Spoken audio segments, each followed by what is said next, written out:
And Cap's name has been said several times throughout the season by Rod Bramblett, who does play-by-play for the Auburn Tigers. And he's had more than a decade of experience doing that. I got a chance to sit down with the man behind the voice of the infamous Kick Six. Chances are you've heard this voice a lot in the past week. Davis is going to run it all the way back. Auburn's going to win the football game. You were incredulous as to what just happened. Rod Bramblett has been calling Auburn football games since 2003. So when did you really start feeling comfortable, do you think? I'll let you know.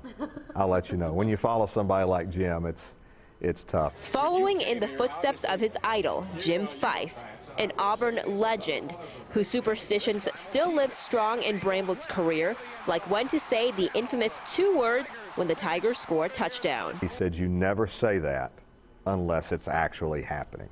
Why? Touchdown, Auburn! He said it was a curse.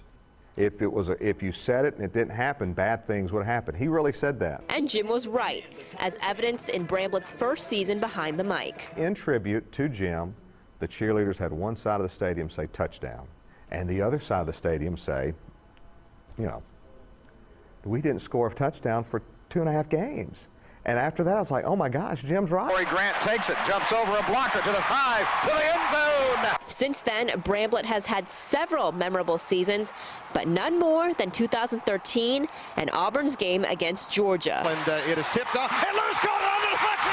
Lewis is going to score. Going into the week, I was asked going in the Iron Bowl, is there any way that it could be topped, the Georgia game? And I was like, no, how can you top that finish and the way it ended and that fourth quarter? And we thought a miracle at Jordan Hare was amazing. Followed by, yes, the Kick Six, ingrained in Bramblett's memory. He ran the missed field goal back. That's the part I will never forget. The scene afterwards, and when they played on the scoreboard, when everybody was on the field, it was covered in orange and blue, and they played our radio call. I mean, then the reaction, I'll never forget it, never forget it. They're not going to keep him off the field tonight. Holy cow! Oh my God!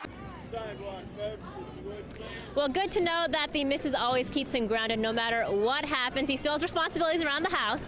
We'll have more on Auburn coming up in just a little bit, but back over now to you guys.